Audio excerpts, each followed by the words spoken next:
Good evening, everybody, and welcome to this lecture on the Paris Agreement.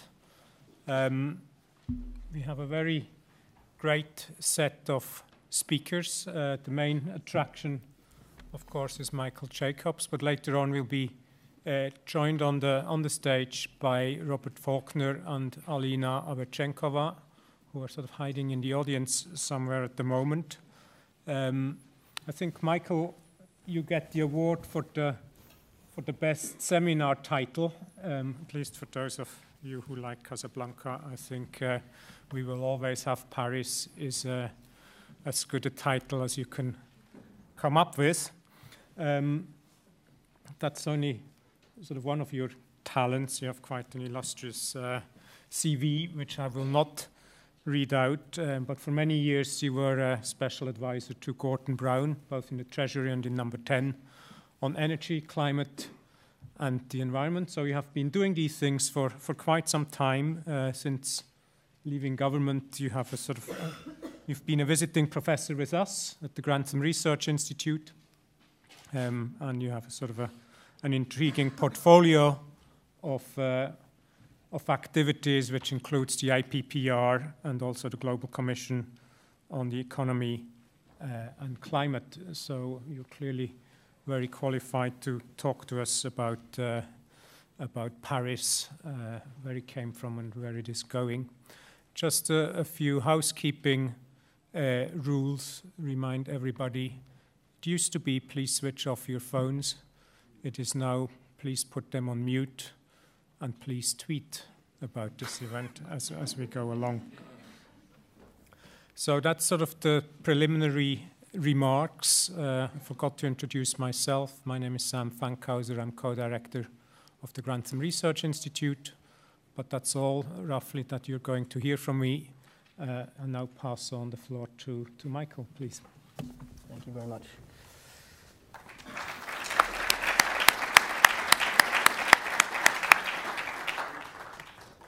Thank you very much indeed, Sam, and thank you to all of you for coming. I'm delighted to be here and delighted to be doing this as a Grantham Research Institute lecture. The Grantham Research Institute has become one of the world's foremost institutes on particularly the economics of climate change. And it's been a great privilege to be associated with it over the last few years. You will all be very well aware that on the 12th of December last year, the Paris Agreement was reached. 195 countries agreed to adopt a new legally binding, see me down there, I'm going to come around here, a new legally binding international agreement on climate change, the first since Kyoto. And this was rightly hailed, in my view, as a remarkable achievement of multilateral diplomacy. It is difficult to get 28 countries to agree on anything, as we are learning today. To get 195 to agree on the transformation of the global economy, which was effectively what they were seeking to do, was remarkable. It is the first time that all countries in the world have committed to reduce their emissions and to taking action on adaptation. And it is a vindication of the United Nations negotiation process. Under the UN Framework Convention on Climate Change, which many people said after the last attempt to reach an international agreement of this kind in Copenhagen in 2009 was broken and could not achieve a universal agreement. So rightly, in my view, people have thought that this was a historic and important achievement. But it has also come in for some criticism since. Criticisms have come in several forms. The first one is that the commitments that countries have made to reduce their greenhouse gas emissions alongside the agreement, which are part of the overall Paris package, are not strong enough. They do not, in fact, meet the goal which countries have in the agreement set themselves to try and hold the process of global warming, of global temperature rise, to only 2 degrees, or as we now have in the agreement, efforts to limit it to 1.5 degrees above pre-industrial levels. So the commitments that countries have made are not strong enough. Secondly, the argument has been that they are not legally binding, so countries are not actually compelled under the agreement to achieve the commitments which are in themselves inadequate. And thirdly, that there is no compliance mechanism within the agreement which will require countries even to do what they have said that they're doing. And the broader criticism which has come of the agreement is that it is essentially a process of setting targets, and targets are easy. Setting commitments, particularly long-run commitments, and these commitments go into the second half of the century, are easy. And the difficult thing is implementing them, and we have no guarantees under the agreement because of these weaknesses of legal force and compliance that they will be implemented. These criticisms are all legitimate, and they do point to one of the difficulties in any form of international agreement. My view is that there is actually a strong likelihood that the commitments that have been put on the table for the short to medium term up to 2030 will be implemented. Not easily and in fact extremely messily, but I don't think this agreement is as weak as some of the critics have maintained. In fact, my view is that this is about as strong an international agreement as it was possible to achieve in current economic and diplomatic conditions. And I want to argue in this lecture why.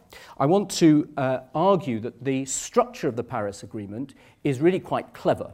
It rests on quite a sophisticated understanding of how emissions are reduced and how governments reach climate policy, on what I would call the new political economy of action on climate, by which I mean the mixture, the dynamic mixture of economics and politics, which leads to change occurring and emissions being reduced. And the reason why I think it's quite clever in doing this is because we now have quite a lot of evidence on how emissions are reduced and when countries make climate policies. And indeed, the evidence is the Paris Agreement itself. The reason we have a Paris Agreement is because we have a new political economy of climate change, and the Paris Agreement rather cleverly rests on the very processes which have generated itself. So that's going to be my argument as a whole. Let's first, however, just remind ourselves what is in the agreement. So the first thing is that it sets new objectives. Rather remarkably, given that there was general consensus amongst the international community that 2 degrees was the threshold of dangerous climate change, and that should be the international goal that was agreed in Copenhagen. Rather remarkably, this agreement says, reiterates the 2-degree goal, but now sets a new goal of the world trying to achieve the best efforts to hold warming to only 1.5 degrees, something which some scientists indicate may be impossible, but has been set. And even more remarkably, there is not a temperature goal, but there is an emissions goal, and the goal is 0. The agreement says quite clearly, in line with the science, because the science says that if we are going to hold global temperature, frankly, at any level, but certainly to 2 degrees or 1.5 degrees, we have to get net greenhouse gas emissions, net emissions being emissions plus whatever we can, any increase in the sequestration of emissions, either geologically or biologically. We have to get net emissions down to 0, and we have to do it in the second half of the century. And this is really a rather remarkable thing. It effectively spells the end of fossil fuels. Not completely, we may be able to capture some of the emissions of fossil fuels, but fossil fuels will have to decline more or less to 0. And we are living in a world where today 80% of all energy comes from fossil fuels. So this is a really rather remarkable thing that the international community has agreed to. The second thing that this agreement does is it creates a 5-year cycle, in fact 2 5-year cycles. Every 5 years there will be an international or a global stocktake of where we are in the achievement of our climate goals. So what temperatures have been reached, what emissions levels have been reached, what are the projections of future emissions levels, and how does those stack up against what the scientists are telling us the path that we need to be on to reduce emissions to get them down to 0. And these stocktakes will occur every 5 years, the first one of them in 2018 and then in 2023 and 2028. Somebody asked me in Paris, when do these things end? And the answer is there is no end date in the agreement. These things will continue until we have reached 0. under this agreement. And secondly, a cycle of new commitments. So every 5 years, countries will have to produce new commitments. They are called nationally determined contributions in the language of the agreement, and these have to be done every 5 years, and they have to be stronger than the last lot. So there is what some of the analysts called a ratchet built into this agreement, in which every single country, has to produce a new set of commitments every 5 years, and they have to be stronger than the last. There's a whole package of support to developing countries, particularly to the least developed countries and most vulnerable countries in the agreement.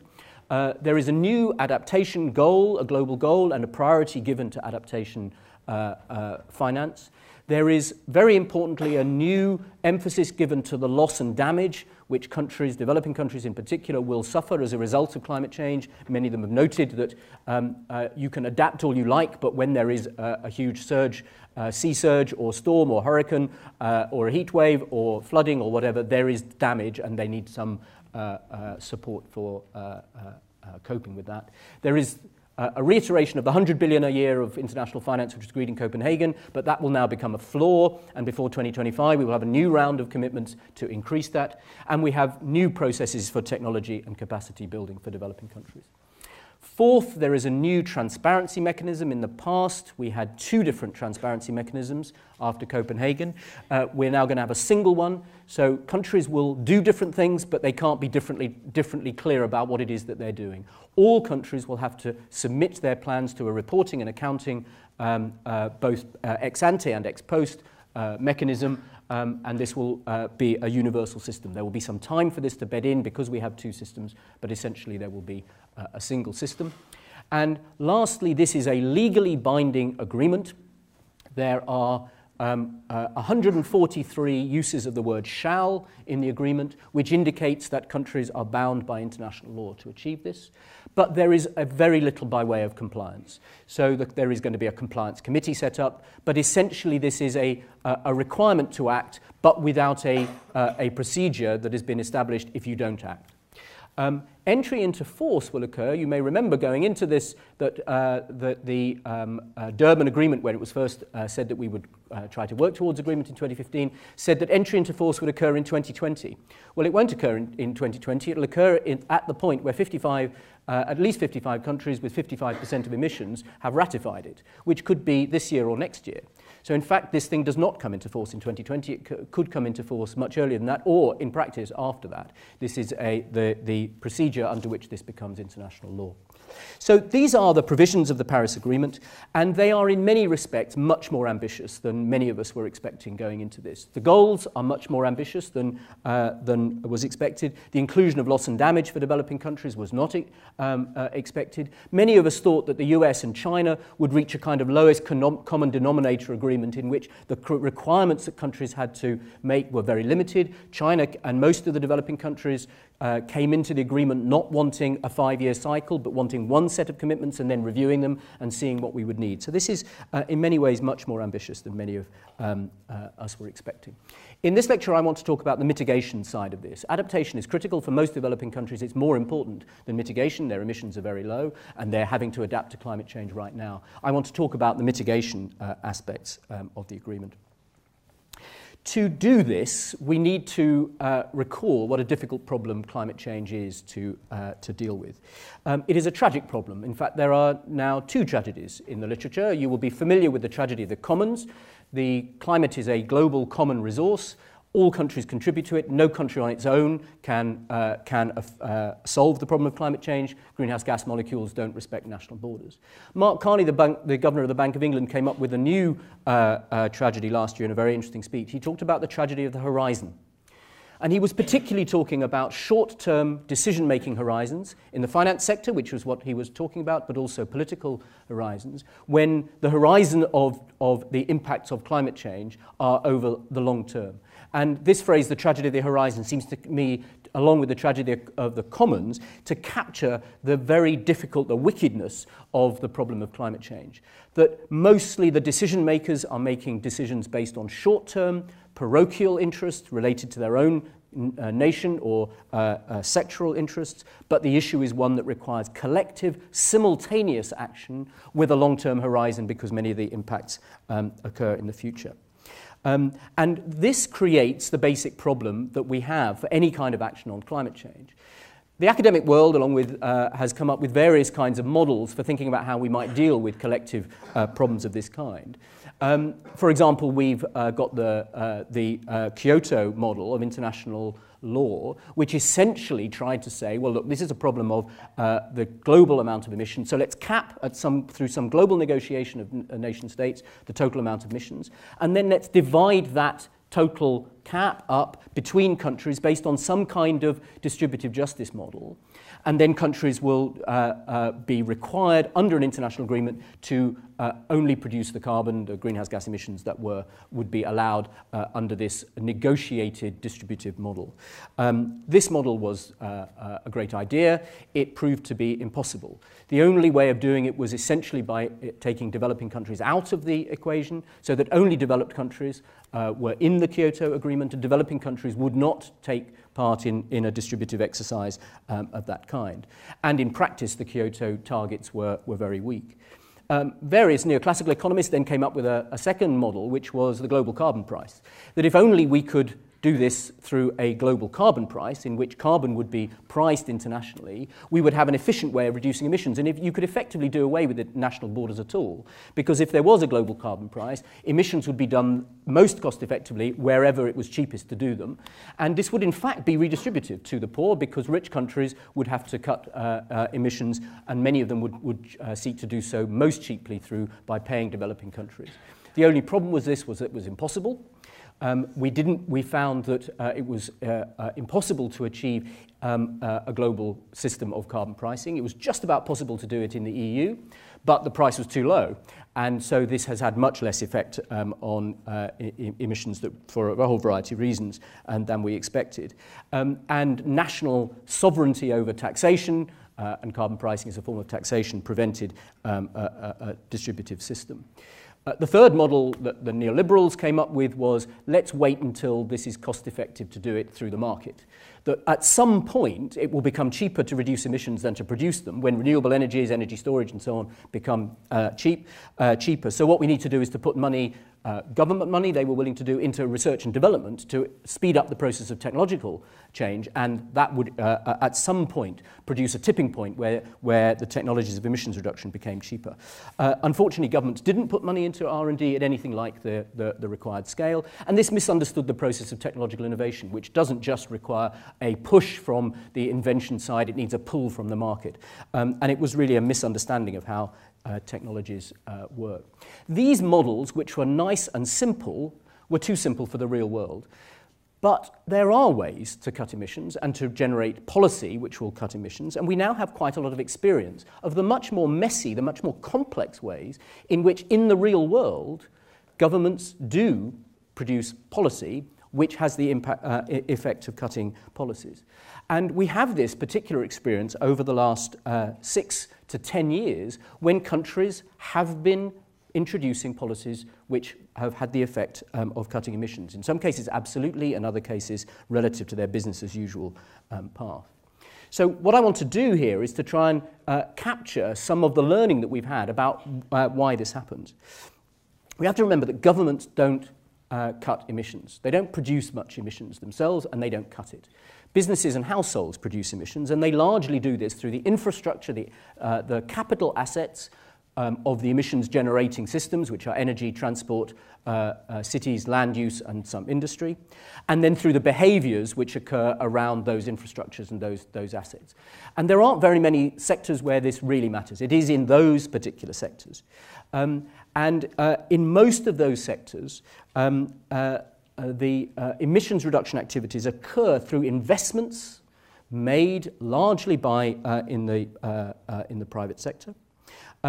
But they require policy frameworks for emissions reduction to occur, because in very few sectors are autonomous market decisions made on rational economic principles of the kind that individual businesses and households are able to make in the market, generating emissions reduction. A bit of that is occurring in energy efficiency and has occurred, but even energy efficiency, we've found, because of various structural problems in between landlords and tenants and so on, which people may be familiar with, has required policy to encourage it. So there is very little autonomous emissions reduction in the world still. What there is a policy frameworks which drive the investment decisions and the behavioural decisions into activities and investment categories. Renewable energy, for example, energy efficiency investments, public transport systems, deforestation laws and so on, which then drive behaviour towards emissions reduction. And in those areas, there are very few policies which are general. Carbon pricing, if it can be introduced across an economy, is a general policy which will reduce emissions, depending on what that price is, in many sectors. Although, in fact, in many countries where carbon pricing is introduced, it only applies to the power sector, in some cases to industrial sectors, in some cases it doesn't apply, in the UK, for example, to gas, to heat, doesn't apply in other countries to industrial emissions and so on. In most of these sectors, the policies are very specific to the sector, and in very few of them. Now you would say energy, climate is a driving force within energy policy in most countries, but in most of those sectors, climate is a secondary issue. It isn't the reason that decisions are taken around transport investment or urban investment or land use or whatever. Climate is not the primary driver.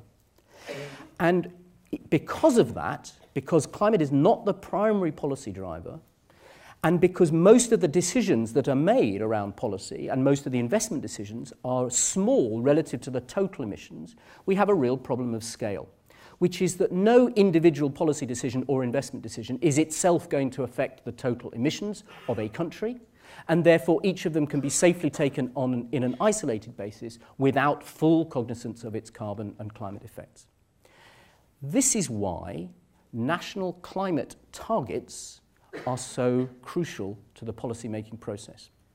There has been, as I said, a lot of scepticism about climate targets. They are apparently, according to the critics, easily set because they are just providing an overall framework. But in practice, what we have discovered is that only with a framework of climate targets set by national governments, and in some cases by other levels of government, by state and regional governments or city-level government, and in some cases, as in the EU, at a supranational level, only with a set of overall climate targets for greenhouse gas emissions do you get the sectoral and specific climate policies which then impact on those investment and behavioural decisions. Because it is only by imposing some kind of constraint at the level where emissions are collected together, which is the national level, that you then provide a guide to all those lower level sectoral investment policies and investment decisions. And this is why climate targets, although the subject of some criticism, are absolutely essential to the process of decision making. The UK was the first country through the Climate Change Act in 2008 to set its climate targets into law and to set a framework for doing these not just once but successively. So the UK has a system under the Climate Change Act of setting 5-year carbon budgets, so they're not annual targets, they're a 5-year target, 15 years ahead, and it does so through guidance provided by an independent climate change committee. And interestingly, of course, the Paris Climate Agreement is essentially the UK's Climate Change Act writ large. It is a way of setting climate change targets ahead for a period and then on a rolling cycle. And many other countries have followed this model, sometimes in climate legislation through other similar climate change acts and in other ways. And that has provided the essential bedrock under which climate various sectoral and specific policies have been taken. And it also is the reason why we count emissions nationally. Many people have said, yes, but you count emissions nationally, but actually most of China's emissions are exported to developed countries. The UK's emissions have not really been falling because we've imported lots of emissions in our imported goods. That's absolutely true. The reason we count them at a national level is because national policy is made over national emissions, and it's a way of getting to grips with the policy-making process that occurs within each country. national climate targets also set economic expectations, and I will come back to this because it's a crucial part of the process. So we now have quite a lot of experience of the process of policy making, of which national climate targets are absolutely central. Over the last 10 years, starting in the mid-2000s in several individual European countries and in the EU as a whole, and then from about 2008 onwards, a process that then went to more or less every other country. The US, China, Brazil, Mexico, Korea, India, and so on. We've now got quite a lot of experience of climate policy being made in practice. And it seems to me that we can draw quite a lot of lessons from that experience on when governments make climate policy. And it seems to me that there are 8 conditions that tend to need to be satisfied for governments to make climate policy.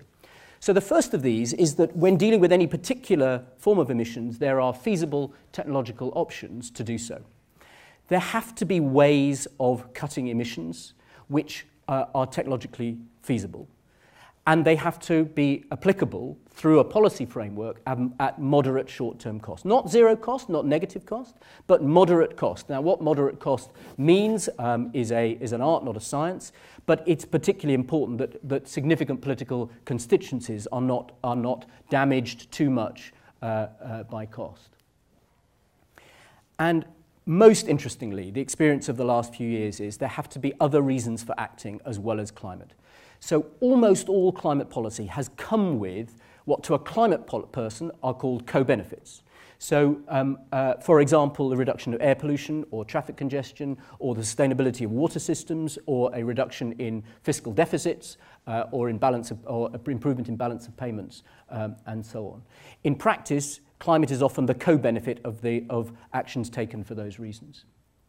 Fourthly, a significant segment of the business community in any individual jurisdiction needs to be supportive of or not to oppose climate policy. It is very rare for governments to take policy action which is opposed by almost the entire and the most significant parts of the business community. And this is a lesson which can be drawn in most countries. Here we get to the interesting bit. There also needs to be a significant attention of civil society and the media to the climate problem.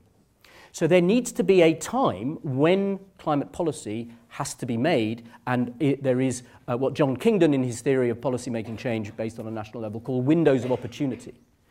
And this process also seems to me to be important. And also, the experience is that governments need to be under some kind of international pressure to do this. Almost all the climate policy that we've seen has occurred under international agreement.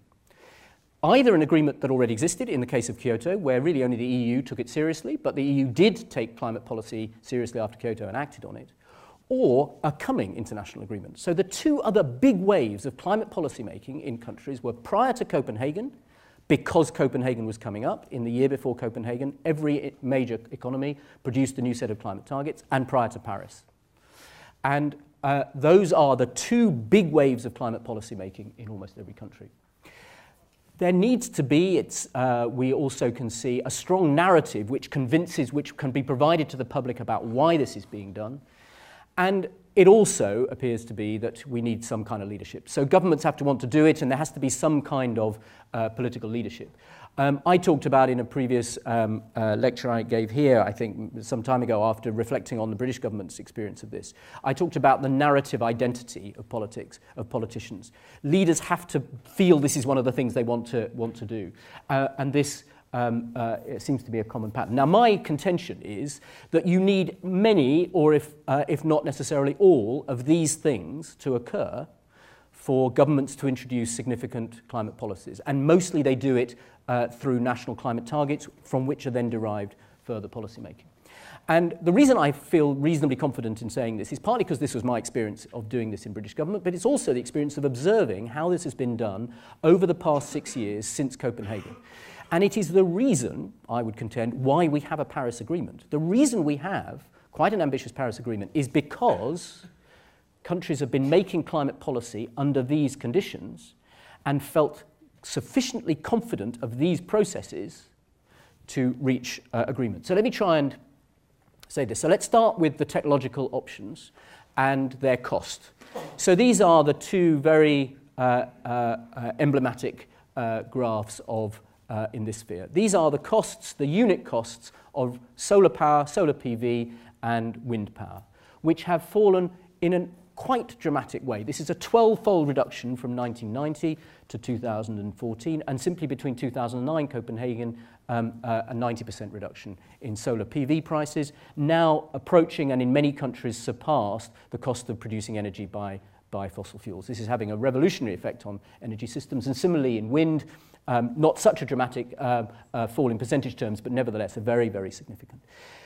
The big reason why we have a kind of Paris Agreement and why we've got climate policy is the costs of reducing emissions, particularly in the energy sector, have dropped dramatically. But the important thing to recognize about this is the process by which it's occurred. This is not simply about technologists inventing new ways of doing these things which are cheaper. This is also about policy. The reason solar power has come down in price so much is a really interesting story of the iteration of technology development and policy making. Germany starts introducing its first feed-in tariff for renewable energy in 1990 and put a particular effort into solar power, created the first proper national market for solar power by setting targets and creating a feed-in tariff for renewable energy. This got the first cost reductions into play, created scale. As the cost came down, other countries said, well, we could be doing some of that, and created a bit more scale through feed-in tariffs coming in other European countries under the Kyoto Protocol requirement to reduce emissions. Then manufacturing starts occurring on a larger scale. As manufacturing occurs on a larger scale, costs don't come down even further. You then get the entry of China into the market for producing. China's sheer scale of producing, knocking out many manufacturers in other parts of the world, reduces the costs even further. As the costs come down, countries can begin to do more renewable energy and solar power. And this story, which occurs both for solar and wind, is an iteration of policy and technology. It's not simply that the technology companies have found ways of doing it more cheaply. They've found ways of doing it because of the demand which has come through policy. And this is a really important story. And we've now got a situation where renewable energies are now entering into energy systems in a very serious way. So these are the historical models of fossil fuels and renewables. The black is fossil fuels. And the new projections from the International Energy Agency show a considerable reduction in fossil fuels, considerable improvements in renewable energy, and they are wrong. The IEA is always wrong. The IEA consistently underestimates the speed at which renewables have come in. So these are almost certainly underestimates. We now have a situation where more than half of new power investment in the world is renewable.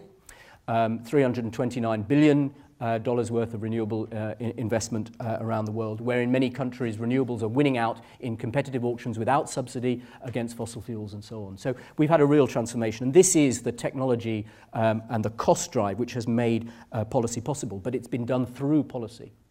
And this has occurred not just in the field of energy, but in other areas. So Brazil has discovered over this period that it is possible to control deforestation, which was on a rising trend, and since 2004 has been on a very sharply declining one. Now, Brazil, last year there was an uptick in deforestation rates. These are deforestation rates, so deforestation is still occurring, but Brazil has found a way of doing it. And it's not a technological option, it's an enforcement option. It's basically requiring landowners not to deforest and then policing it very carefully. But we've discovered ways of doing this.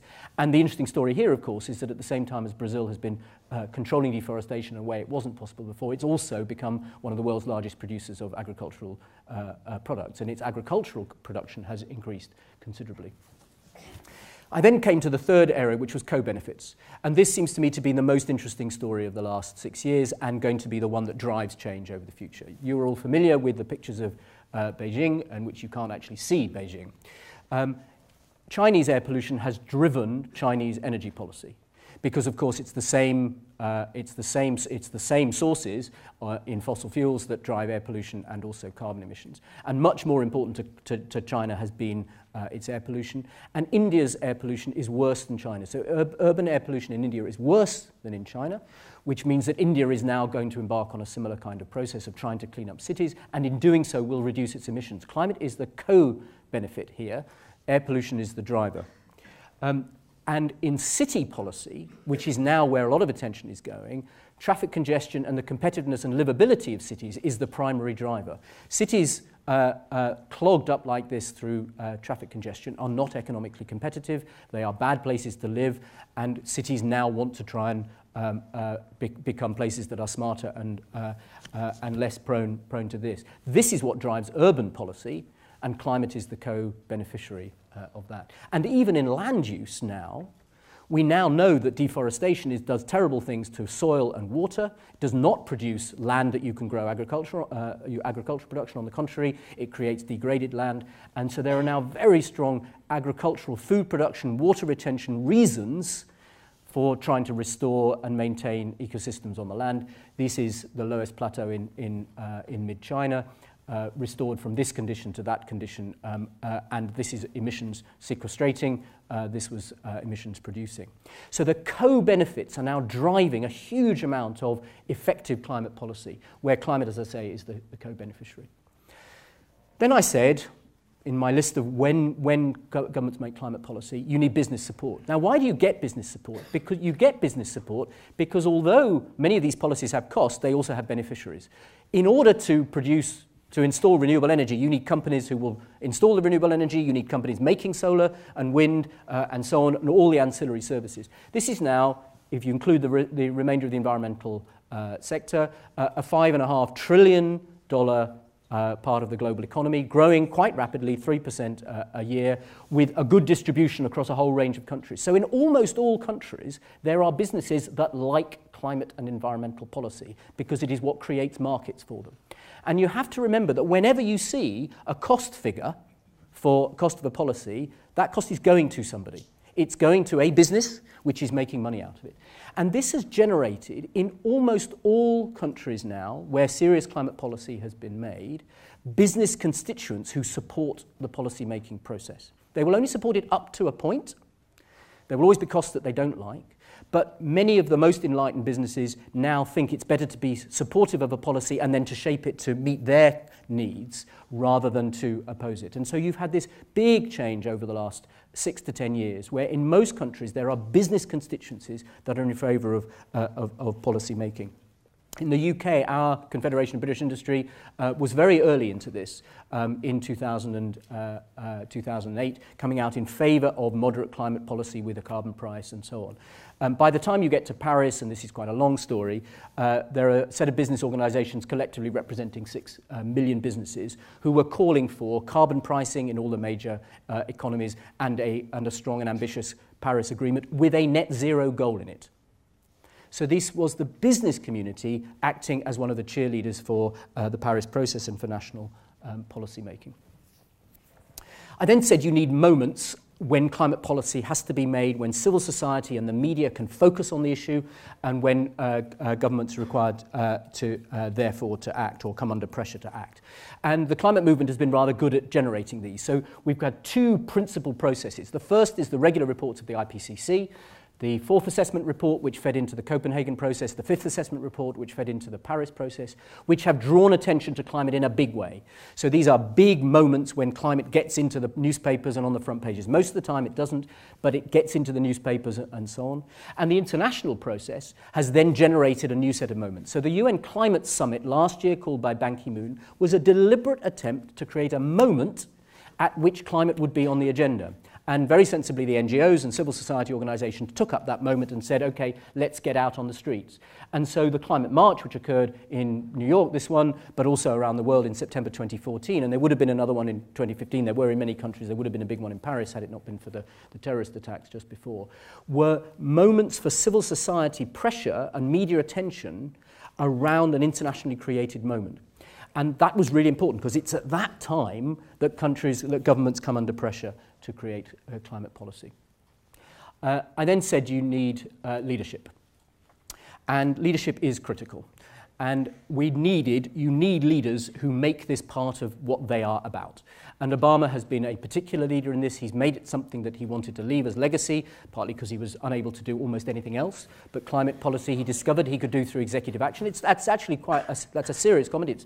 It is one of the few areas where executive action, which is all he was left in a Congress that wouldn't agree to anything with him, executive action allowed him to do this. He also cared deeply about it. He understood it. And he not only made this a domestic leadership issue, but he made it an international leadership issue. And he worked incredibly hard to come to an agreement with China through two landmark agreements in 2014 and 2015, and to bring China into the international process. And the US-China relationship was pivotal to the run-up to Paris. But you also needed leadership in other countries, and Chancellor Merkel's been a consistent leader on this at the moment, have been required. And lastly, I said you needed a narrative around this. And the big shift over the last 6 to 10 years has been the economic narrative. This is a self-serving slide, as I was part of the Global Commission that wrote the Better Growth, Better Climate report. But the economic narrative, which this commission, this report, helped to put into the public domain, but which had been done through a whole series of reports, and work done, in fact, by the Grantham Research Institute here and many others, on the concept of green growth or low-carbon growth, turning the climate argument not into one of cost, but into one of economic opportunity and benefit, and the compatibility of growth and climate, has enabled politicians to pick this agenda up in a way that when it was a purely moral issue, they had previously found it much more difficult to justify to their publics. And my contention would be that the reason we have a Paris Agreement is that these trends, which are required for policy making, have occurred. They have been they have interacted with one another to generate a willingness of countries to make climate policy, adopt climate targets, and they are also, and this is the interesting thing, the basis of the Paris Agreement. So we now have climate policy as a normal part now of policy making in most countries around the world. Carbon pricing, either through emissions trading schemes or through taxation, is now quite widespread. There are 40 countries, including obviously the EU, and 20 additional subnational jurisdictions which have adopted some form of carbon pricing. There's a huge co-benefit here. This is a form of taxation revenue, and if you accompany it with a reduction in fossil fuel subsidies, you also save a massive amount in public revenue from doing that. That's also happening in countries around the world. And so you have, over this period, over this last 6 years, climate policy beginning to become normal, even carbon pricing. And this has effectively created the conditions for the Paris Agreement. The Paris Agreement was achieved because countries have normalized this process. And if I were to argue that there was the big difference between Copenhagen in 2009 and Paris in 2015, why did we not manage to do this in Copenhagen and we did manage to do it in Paris? It's because this has become normal and countries have got used to the idea of doing this and no longer feel that this is going to be a massive cost. This is something which can be done with economic benefits. There are political constituencies which support it. And the result is that emissions have been decoupled from economic growth in the developed countries. This is the path of EU. And are also, the carbon intensity of the global economy is now falling. This is, in all these countries, the carbon intensity is the amount of carbon that's produced per unit of output, and it is now on a significant decline. It's not nearly declining enough to get us onto a 2-degree pathway, but these policies have begun to work. And last year, in 2014, the last year for which we have a record, carbon emissions were stable in the global economy, while the global economy grew by 3%. So we now have the first bit of potential evidence, and 1 year doesn't a trend make, the first bit of potential evidence that these policies, along with these which driving these technological changes, have begun to impact on global emissions. And it's possible that emissions are gradually plateauing out. And China, which is committed to peaking its emissions in 2030, many analysts, including people here in the Grantham Research Institute, suggest that China's emissions could peak well before that. And because China is now such a large proportion of global emissions, the peaking moment for China becomes the crucial moment at which emissions globally will start to reduce. Brazil has long since peaked. The US has peaked. The EU has peaked. And so we now have some evidence that these processes that I've described can actually impact on the problem. They are not, however, impacting well enough. in Paris, some other stuff went on which was really interesting, which was the emergence of the most vulnerable countries. The Climate Vulnerable Forum, gathering 43 developing countries who are most vulnerable to climate change together, effectively drove the ambition of the negotiations by saying that they would not agree to a deal which didn't have the 1.5 goal, the loss and damage in it, the finance and so on. And they managed to bring, in what became called the High Ambition Alliance, a remarkable coalition of developed countries with them, including the US. And this picture is symbolic. This is the foreign minister of the Marshall Islands, a country with a few thousand, a population of a few thousand, which even the geographers amongst you would probably not be able to pinpoint on a map to within 1,000 miles. Leading in the United States, Todd Stern, the US climate change envoy, into the final plenary, having gathered together the Royal Marshall Islands, a tiny country, having gathered together a coalition of countries which were committed to what became the final agreement. One of the negotiators from the Philippines described this to me as the ants moving the elephants. The UNFCCC is a remarkable institution. It is one of the very few global multilateral forums in which decisions are made by consensus, and therefore the small countries, of which there are many, who are normally powerless in international relations, have some power. And this was a remarkable example of that occurring. And the process was expertly managed by the French presidency, Laurent Fabius, Laurence Tubiana, and Christiana Figueres, the executive secretary of the UNFCCC. The actual process in Paris was a rather masterful management of the negotiations. However, this agreement which has been reached is not good enough. And this is the core problem that we face. But the agreement acknowledges this and has found mechanisms, or has designed mechanisms, to try and overcome it. So this is the core problem that lies at the heart of the process which I've explained, which is that we can only make climate policy at national level, or if we're lucky at European level, at supranational level. It is done nationally.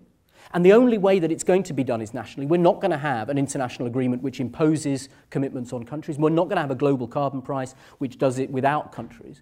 It has to be done at national level because that is where policy is made, and it has to be done through a set of national targets.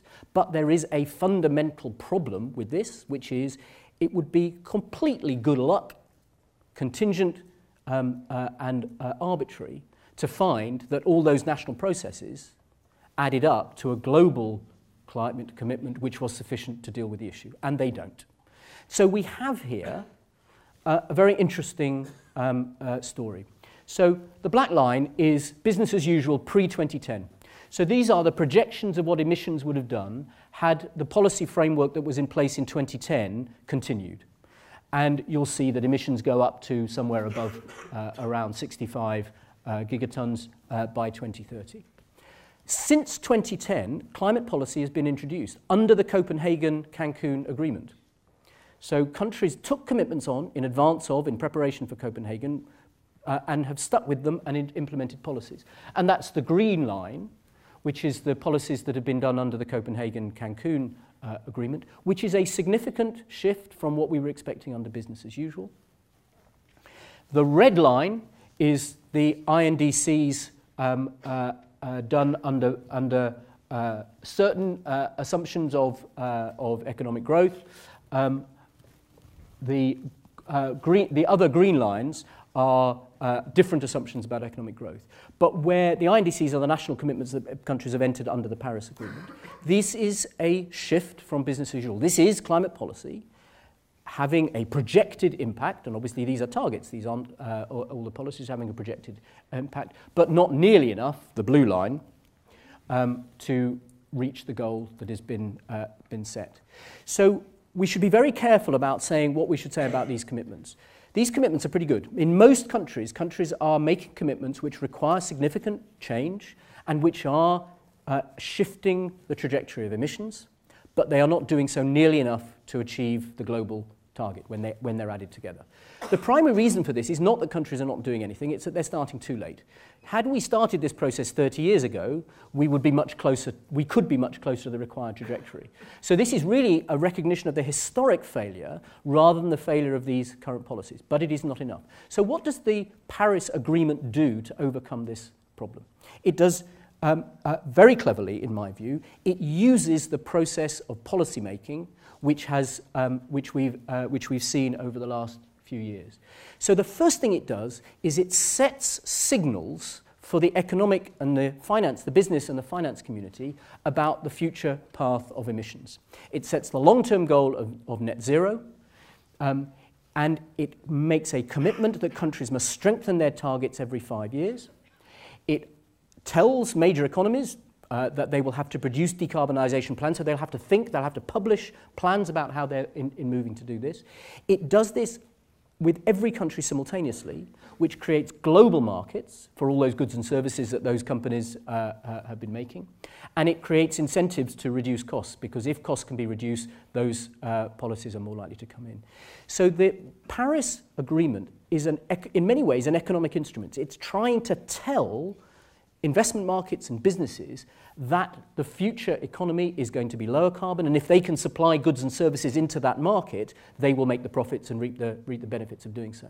And we have the experience of this because we've seen the way in which German policymaking affected the market for solar power, which then built some scale, which allowed countries to do more of it, and so on. So we know that this kind of system can work. And because this is going to happen every 5 years, and because it's going to happen simultaneously in every country, we've now got the potential for this process to be a global one and not simply a regional one in Europe or an individual one in individual countries. And global scale, of course, creates much bigger markets, creates the potential for faster cost reduction and so on. So the Paris Agreement tries to use these mechanisms of policy making that we have seen begin to work and ratchet up that process every 5 years. These 2 5-year cycles that have been created are the essential elements for political and public and civil society and media attention and international pressure, so that we know that the time when countries make climate policy is when they are required to under an international agreement, even under an agreement that is not legally binding, because Copenhagen countries came to Copenhagen with new commitments, even though they refused to agree to a legally binding agreement afterwards. And they came to Paris under an invitation to do so, where many countries were not prepared to make these legally binding, and yet they came with commitments. And so the Paris Agreement says, look, this seems to have worked before, let's do it again. Let's do it every 5 years. And let's create 2 moments. We know that every time the IPCC produces a new report, there's a new outbreak of public concern, media attention to climate. So let's do this every 5 years. Let's have a stock take every 5 years in which the world's media, civil society will be drawn to the issue of climate. If the NGOs want to mobilize, if the businesses want to mobilize, that's the moment to do so. And then 2 years after that, once we've assimilated the new information, we will then get countries to produce a new round of commitments, and every country will have to do it. So instead of relying on the capricious political cycles of individual countries doing it whenever they feel like it, or when their domestic processes say, okay, it's time to do a new set of commitments, every country is going to have to do this on a synchronized cycle. And this is really a rather remarkable act of collective commitment, but it is the one that we know that works, and that's how we have a Paris Agreement. It creates a transparency mechanism which provides the essential underpinning of trust, that if you do this, you know that other countries are doing it, and it provides some finance for developing countries to help do this. The monies that have been committed, the 100 billion, are not the principal flows, which will need to be in the trillions in private, but the finance that has been committed under this should be a way of stimulating some of that. So the Paris Agreement has structures which are designed to generate the only kinds of policy making that we know work, and we do know they work. They don't yet work sufficiently, and that's been the problem, but the Paris Agreement says, okay, if they don't work sufficiently, we're going to have to come back every 5 years and try and do more, and we've set a target that we have to reach. And so my argument here is that we've now got really some knowledge about how this process works, and rather interestingly, the Paris Agreement is structured around trying to use that knowledge to generate a process which gives us a way of closing the emissions gap. Does the Paris Agreement solve the problem? Absolutely not. No international agreement could do so, because international agreements don't cut emissions. But it does provide a framework which gives us a reasonable chance of doing so. And that, without any doubt, in my mind, is a huge improvement on anywhere we've been in the past. Thank you.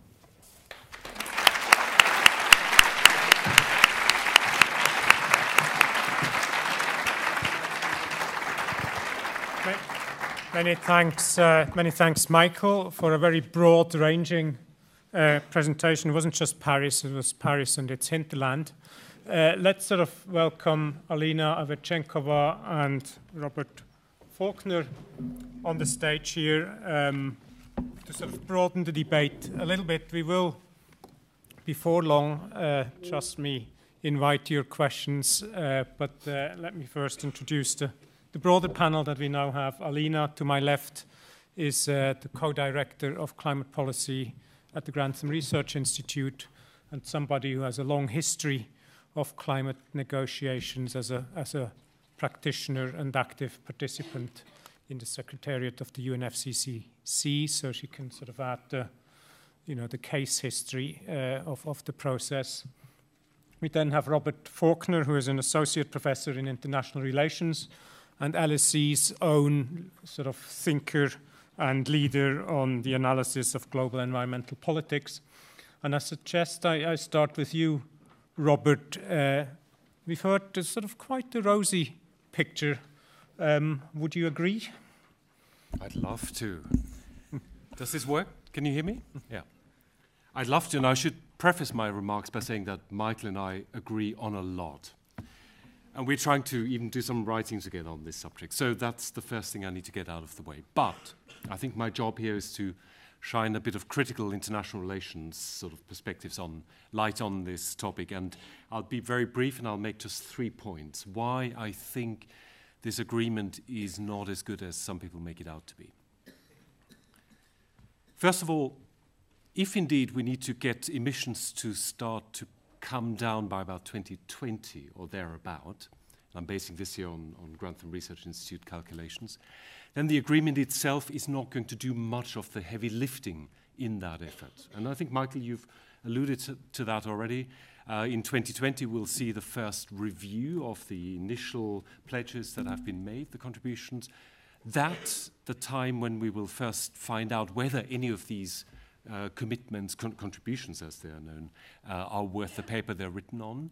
And even if we may then apply the naming and shaming strategies to force countries to do more, it'll be far too late by then to get emissions under control. So I think if there are going to be emission reductions, they'll be driven largely by domestic processes. So the agreement, I think, does something at the end of that process. And it's helpful there, but it's not going to be the key driver. Secondly, there's a lot of talk about the revival of climate multilateralism. In the last few years, the UNFCCC has come in for a lot of criticism. It's a cumbersome process. It's slow. It gives too much space for voices that are slowing down the negotiations. And so it seems we've rescued multilateralism. We're back in the multilateral fold. I would warn against that. I think this is not a truly multilateral agreement. If anything, it has hollowed out the core principles of multilateralism that we've built up in the post-war era. The old-style multilateral agreements that we used to govern the global economy and the global environment, they were based on critical elements. One, reciprocity, an element of give and take where countries negotiated to share the burden and distribute the pain. In this case, we've got none of that. It's left to each and every country to decide how much it will contribute. And it's also, the old-style multilateralism was based on legally binding agreements, a move towards a more legalized governance system, which also strengthens the rights of poorer nations. Again, we've left that outside the fold. So this is a kind of a hollowed-out multilateral deal. And the third point is about, well, so who gains from this? And I'm speaking here not about the climate as such, but about the powers that determine outcomes in global politics. And I would say, first of all, it's the great powers that have regained control over the climate political process. They have wrestled back the authority in the process. The old UNFCCC from 1992 was an extraordinarily generous treaty from the perspective of great powers, because they gave developing countries a great deal of say in the negotiations, and they also accepted a very sort of differentiated burden-sharing agreement where only the industrialized countries were to act. That has now been rolled back, and gradually the established great powers, and particularly the United States, have pulled back from that initial deal and have reasserted their preferred solution, which is one of voluntary pledges and a mechanism which is not legally binding. So in many ways, the great powers are the big winners. And within the group of great powers, it is the United States, paradoxically, that has come out looking like the single biggest winner. It is, in fact, the emerging markets, India in particular, but to some extent also China, who've made the biggest concessions in this process. And so, in a strange way, we have gone back to reassert the old hierarchy in international relations, and the Paris Agreement, unfortunately, does support that view. So I think there are some undercurrents, geopolitical undercurrents, that we need to take note of. It doesn't mean, of course, that the Paris Agreement isn't worth anything. It is a good outcome, but that says more about the dismal state of what happened before, right? And so to perhaps appropriate a different line from the famous movie that you alluded to, Casablanca, that I think Michael also borrowed from. So if we come out of the Paris conference with the following assessment, that world leaders have taken, have resumed leadership and have taken control of the issue and have provided us with a solution. Yet again, world leaders have rescued us. And what would Captain Renault say? I'm shocked to hear that this is what's happening in diplomacy. With that, I'll leave it. Thank you. Thank you very much, Robert. So there's one thing that strikes me. I mean, both Robert and Michael sort of point out quite rightly that this is an agreement that is driven by domestic action, by the motivation and commitment of nation states.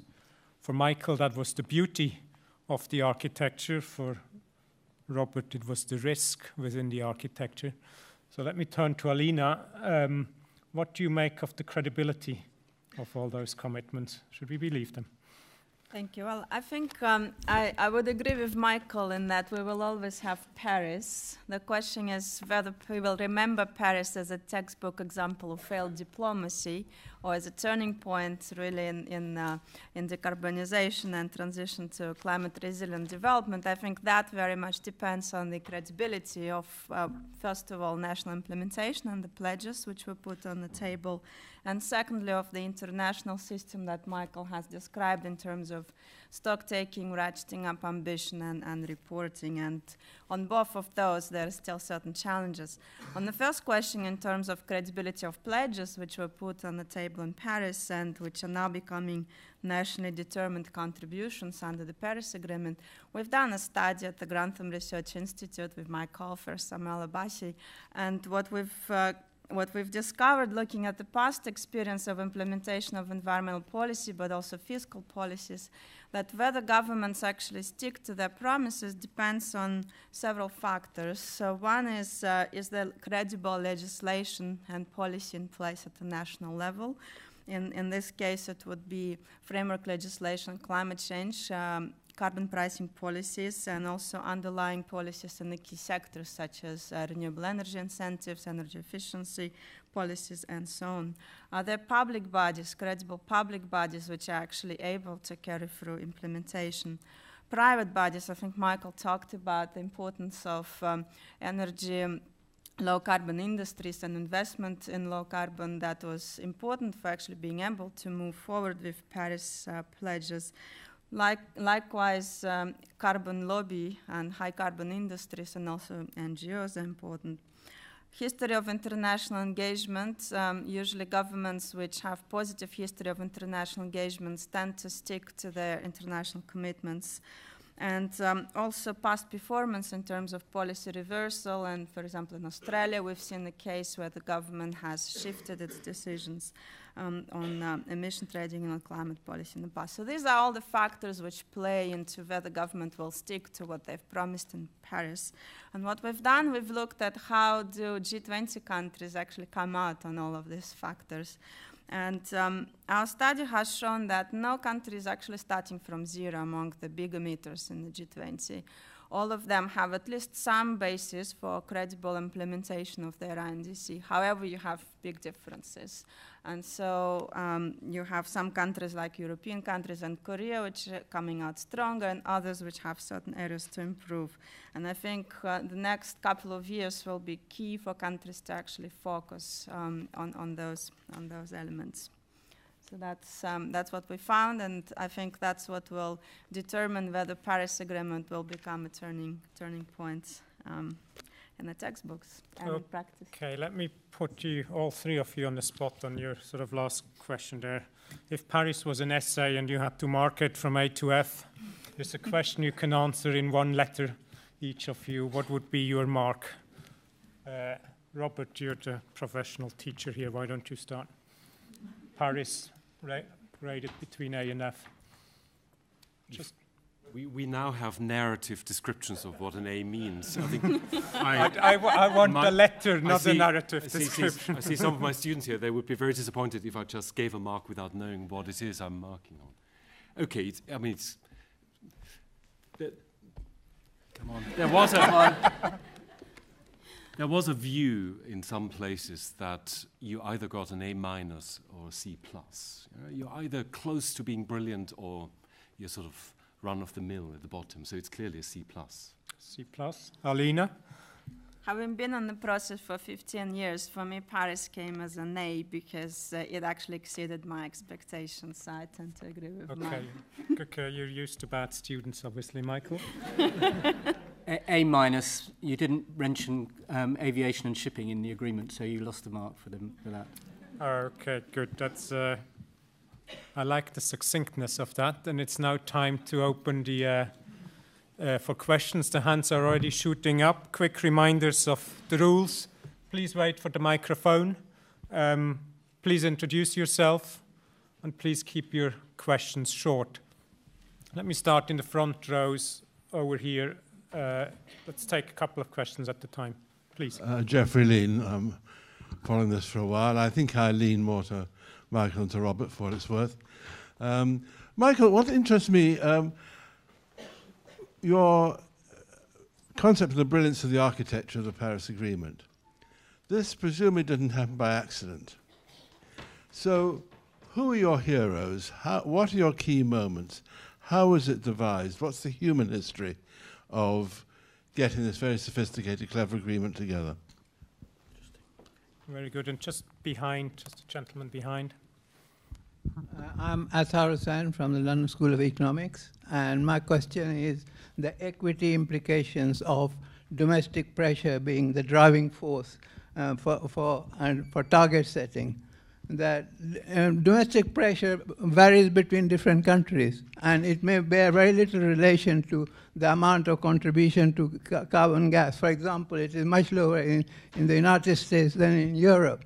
So the question is that if that is to be the driving force, people would have to look at it in 2020 or later on, the equity aspects of the target setting, because it would be in some ways quite inequitable. Okay, thank you very much. And the third question, we stay in the front row and then we move back. Gentleman over there.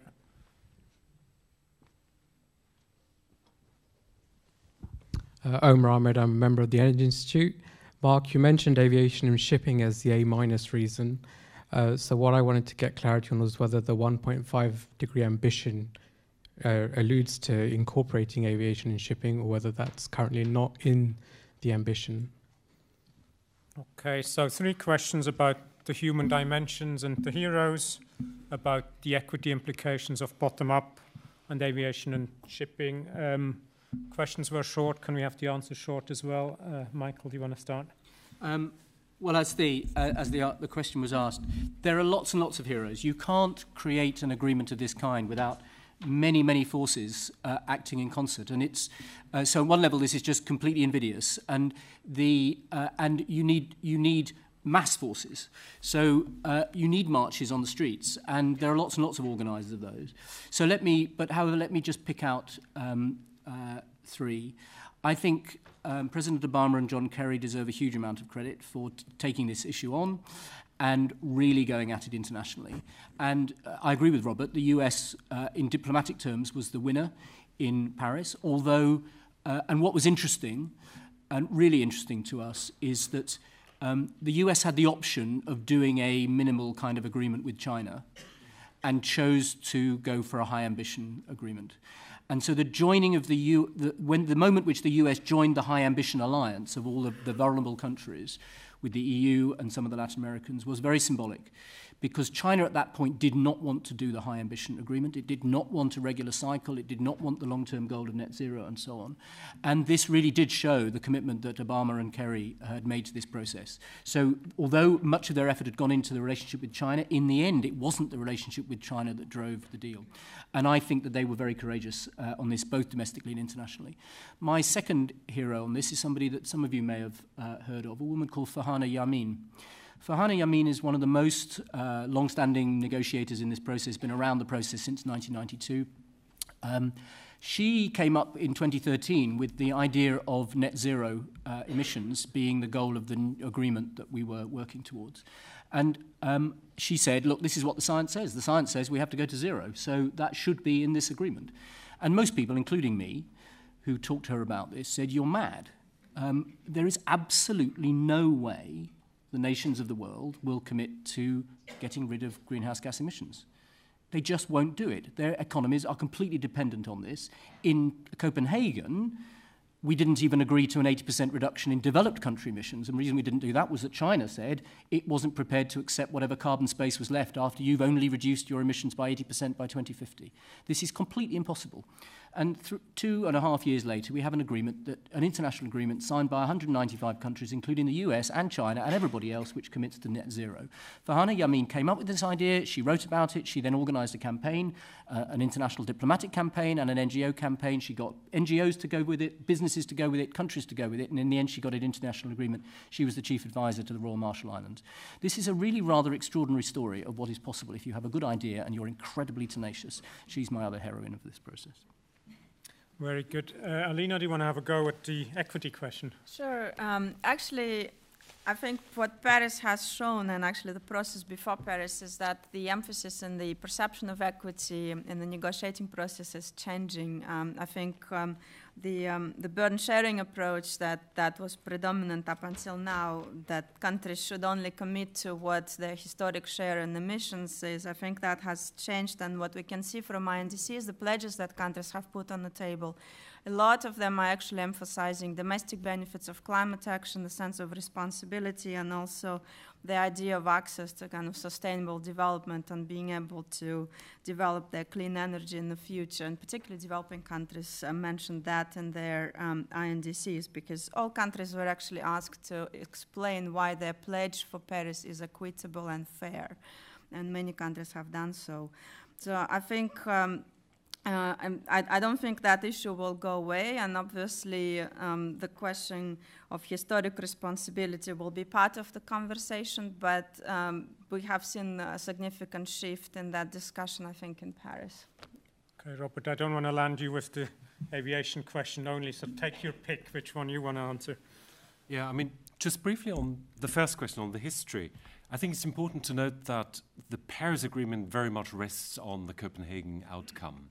So the new approach that we are in now, the bottom-up voluntary pledges system, is what we effectively got in the Copenhagen Accord in 2009. That's when the multilateral process broke down, and that's when a small clique of world leaders, great powers, came together in a very exclusive manner, in a non-transparent manner, and drafted a political agreement which was only a year later adopted. That's where you find the origins of the new approach. Yeah, well, if you look at who drove the process, it was very clearly driven by a small group of, you call them great powers or great polluters, that's up to you how you want to define them, but it adds up to pretty much the same. So the point was that Paris, in the end, rescued that approach and made it more amenable to the multilateral process. So we do have now over 190 countries that agreed to it, but it has its origins in a different kind of logic, one that saw the great powers say, enough with this, we need to find our own way. And what's driving it is partly, of course, pressure, domestic societies, businesses are all calling for this. But great powers, and I'm speaking here as an international relations person, They are entities in themselves that live in a world where they create their own norms and expectations. And to be a great power in today's world, and today's world is becoming increasingly multipolar, also means you need to show that you are a responsible great power. China in particular has felt that need to show its willingness to act responsibly and not just to flex its strengthening muscles. And the United States has long tried to escape from that. If you're a unipolar power, a world hegemon, you can occasionally afford not to be too responsible because there are very few sanctions. But the US has repeatedly been pulled back into the multilateral process. Even the Bush era, when the US stood aside, didn't last because famously Bush announced in 2007 climate change is real, he said, towards the end of his presidency. So even the United States felt the need to come back into the fold. And this is what's helping this to come together under the multilateral umbrella. But underneath it is a great power dynamic that we shouldn't ignore. Okay, Michael, very briefly. Just very quickly on aviation and shipping. The goals of the 2-degree goal, the net zero goal, the 1.5 degree are not dependent on the action taken within the agreement. So aviation and shipping, if they act, will add to the effort that's being made, but they come within this. They don't change the numbers. Okay, thank you. Let's see whether we have any questions on the balcony. I see at least one hand. I see two hands. Let's take those two, starting with the gentleman in the middle.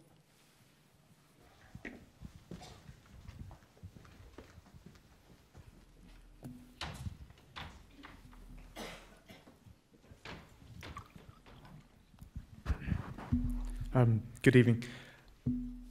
I feel like a lot of the sort of climate narrative, in terms of who's driving it, is most of governments tend to get more of a bad rap, and a lot of the kind of heroes are in business, and they're leveraging different clout. You know, Deutsche Bank, Google, Apple, and so I wondered if policy is the main thing, the main tool, the main driver of decarbonisation. To what extent can that sort of be decoupled from the operation of private firms, and sort of how much comes from those two components? Okay, thank you. And a question at the... Actually, let's take those two there, and then we will neglect you up there from now on. Hi, good evening. Mel Lagdek from Business in the Community. Thank you for all the explanation. Has been really useful and very helpful to understand the global context. You mentioned the 6 million businesses pledge. Do you feel that this is enough? And do you feel that beyond regulation and beyond the laws that will be passed in the different countries, those 6 million businesses will help the climate change mitigation? And do you feel that there's an importance to also talk about the supply chain of those 6 million businesses, because it's not just those businesses, but also how those businesses help their supply chain to take their own pledge? Okay, and just in front row, yes, please. Andrea Casalotti. The Article 6 of the treaty is a bit vague, but leaves open the door to a global carbon trading system.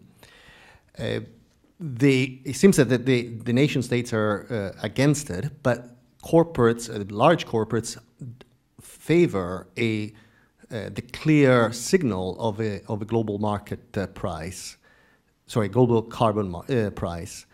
So, do you see in the next 5 years the possibility of a global market in carbon, either through the linking of the existing ones, or through, now there is blockchain, there are new technologies, so to have a real global market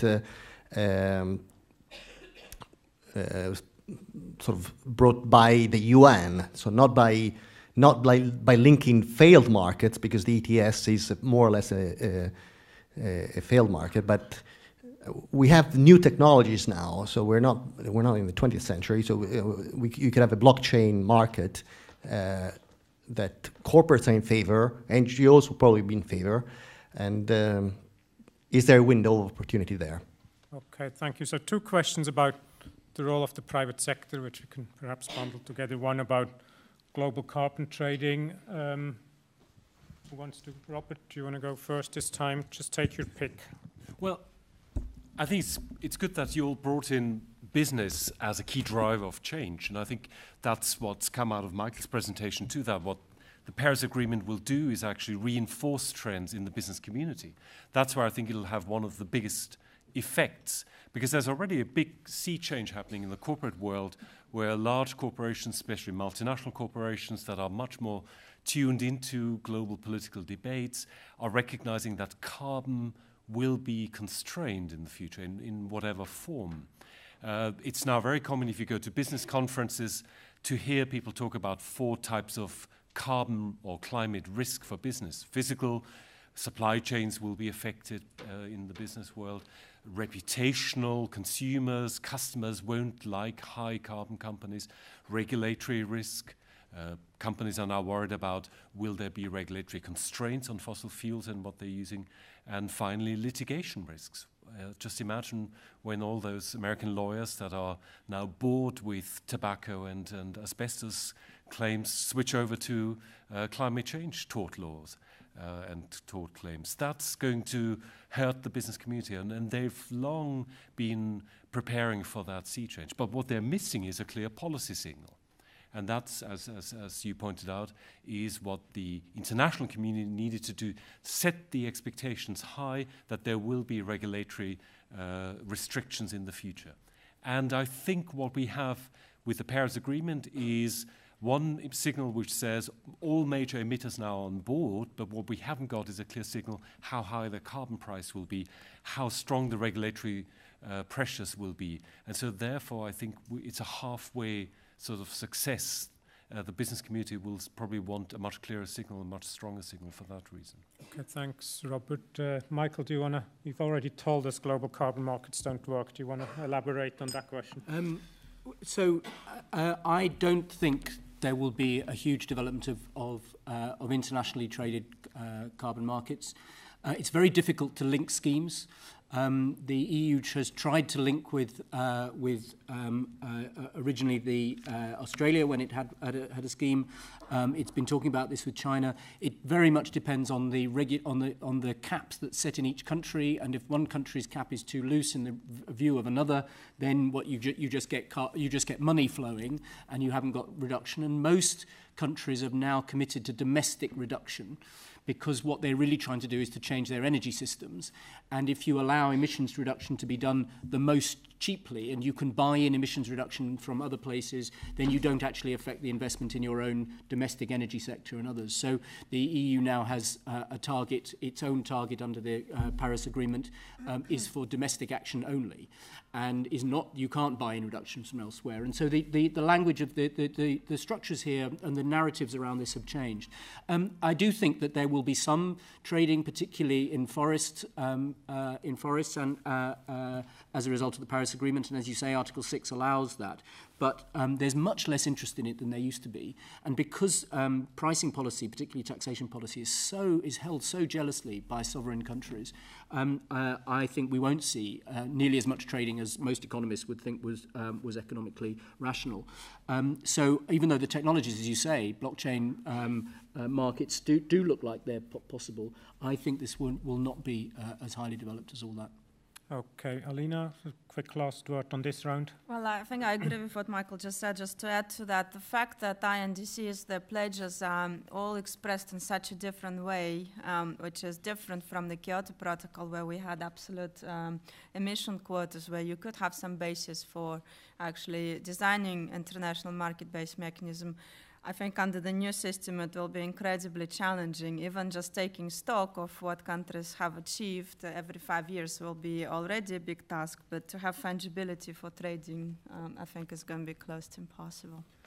Okay, we have probably time for, if you're very quick, for maybe 2 questions. I'd like to have a gender balance in my questions. I've failed so far. Why don't we go there and then back to you in the middle?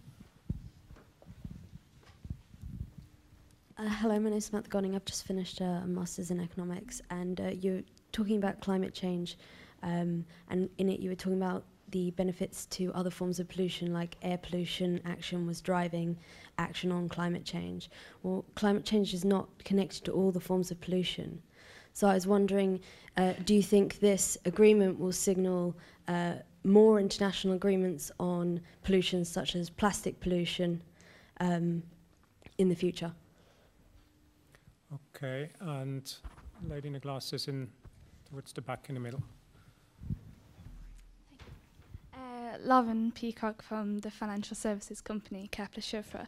BP's energy outlook puts renewables at 10% in 2035. Your renewables looked a lot higher. My question is just what do you think renewables realistically will be, as well as the fact that the UK government has cut a lot of subsidies for the green sector on top of that. Okay, very good. Michael, do you want to specifically just go on the renewables question? Yeah, so BP, like the IEA potentially, but certainly BP, have a little bit of a vested interest in saying that oil and gas will continue to have big markets, and their estimates, although they have changed over time, it's looked to me like underestimates, and most of the analysts, independent analysts, have been rather surprised at BP's scenarios. But of course these are just future projections and we don't know, and it does very much depend on the continuing reduction in costs, and that is partly a technological unknown. So it's very difficult to predict this in the future, and the advent of storage, which is coming into the market much more quickly than we thought it would just a few years ago, could radically shift the market for renewables again. So I think it's very difficult to predict this, except to say that coal is clearly on its way out globally. There will still be new coal built in many countries, but it's on its way out. Oil and gas still have long lives because the transport system is shifting more slowly. But beyond that, I think it's very difficult. It's difficult to project. Fortunately, the UK is a very small part of the global energy demand. So this present British government's sort of reversal of policy is not going to have a big impact on those numbers, even though I personally think it's regrettable. Okay, Robert, our resident expert on global environmental politics, is there collaboration in other areas of environmental policy? Well, I'm sure there is, and we've got a good set of ongoing negotiations in lots of different areas. I don't think we lack opportunities to strike bargains on the environment. If anything, what we lack is willing great powers to make the commitments that are needed to achieve meaningful results. We've gone through a bit of a cycle with a lot of negotiators feeling treaty fatigue, in the sense that we've built up a whole range of institutions and treaties, but many of them lack force, many of them are not being implemented, we don't have the tools to monitor them. So in many ways, I don't think new agreements is what we need. We perhaps need to think more about new mechanisms for making them stick. It's interesting the United States has come back to the fold. It's one of my favorite quiz questions in these events.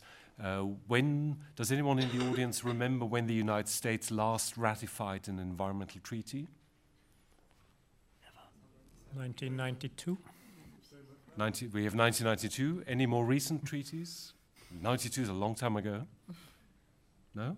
Well, that tells you one story of the last 20 years of international environmental negotiations, right? So if the largest economy, the biggest polluter in many ways, hasn't actually ratified a treaty, then in many ways there's not much point in pushing for new treaties. And other countries, India, China, are very much sovereigntists, very keen to preserve their national independence. So I think this is an encouraging model. The Paris Agreement shows that we need to think much more about how to link up domestic action, and diplomacy clearly has its limits here. Okay, Alina, and then I give the last word to Michael.